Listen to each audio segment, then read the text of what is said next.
split second, and it's over. The other person may not even realize what has happened, but fate can change in an instant.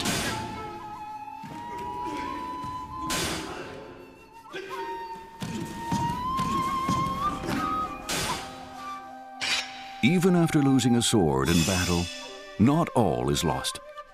This survival technique is one of many secretly preserved since the samurai era. Now, it's incorporated in Aikido. The goal is to avoid fighting. Can a martial art be built around that? Aikido may not seek a fight, but it doesn't fear one.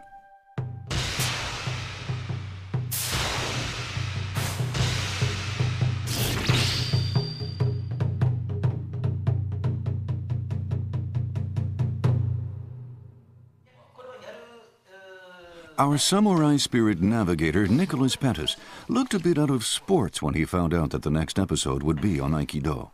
Really? Even among martial artists, Aikido has an air of the exotic.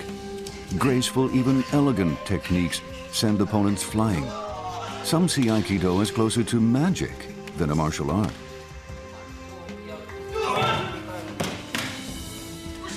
Nicholas has been involved with combat sports for many years.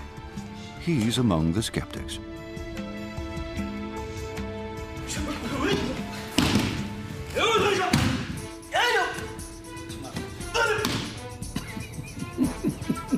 Come on.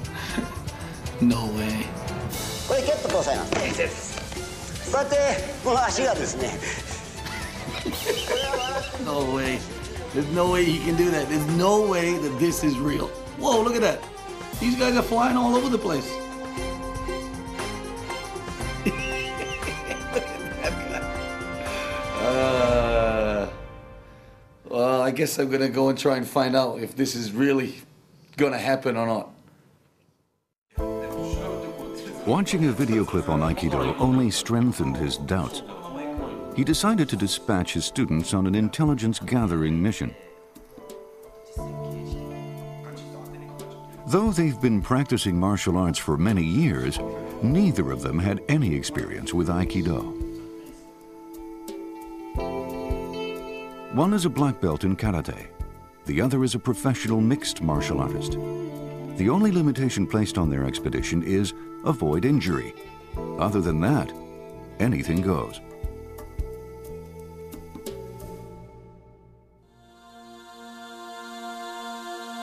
They too harbor suspicions that Aikido isn't all it appears to be. A man with 25 years of Aikido experience may dispel their doubts. First test, a conventional attack.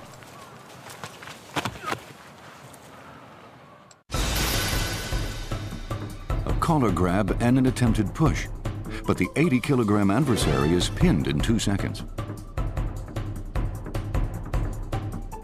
Next, the professional martial artist takes the offensive.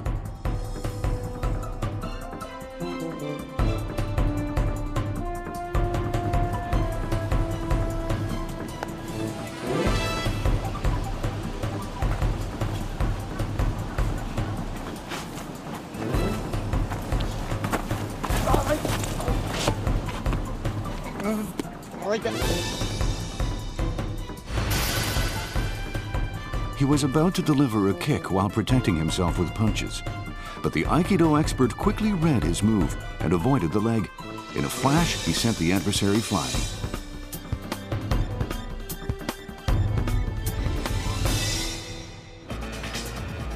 Maybe 2 against 1 will fare better. Or maybe not.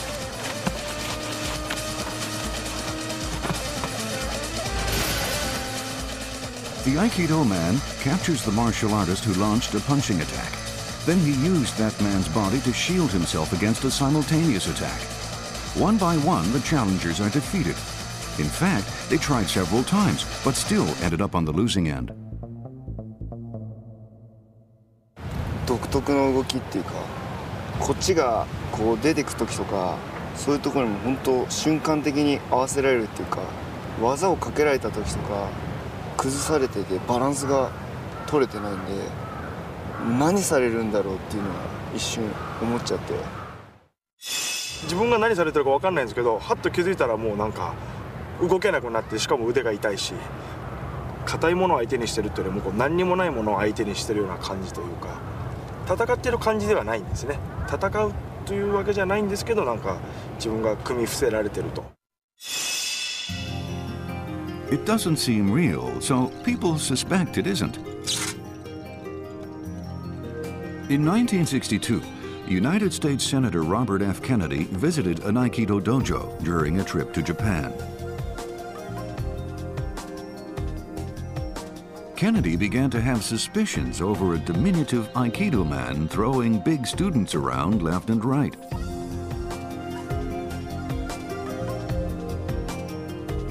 Out of the blue, he told his bodyguard to take the challenge.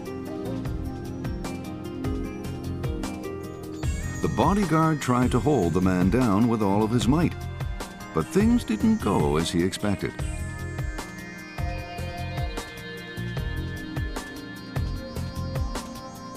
Later, the big guy tried to soften the blow to his pride, claiming he'd missed breakfast that day.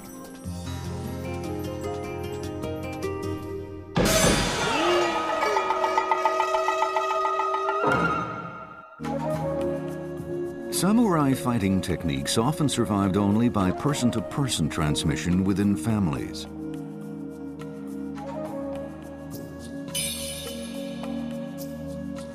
The 19th century martial artist Sokaku Takeda organized some of these secret strategies into one practical martial art.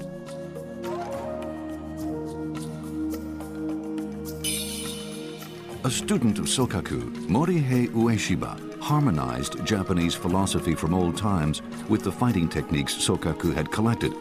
Thus was born a new martial art, Aikido.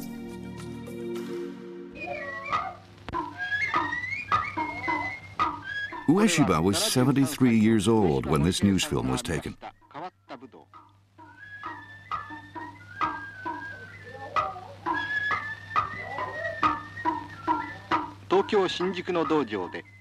His philosophy was totally different from the conventional fighting emphasis on hurting and even killing.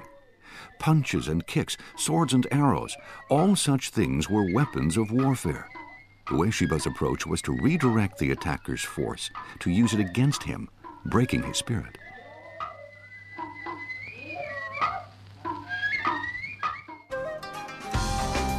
Since 1965, the Tokyo Metropolitan Police Department has incorporated Aikido in its training program for riot police. The spirit of avoiding harm to the attackers matches the responsibility of the job.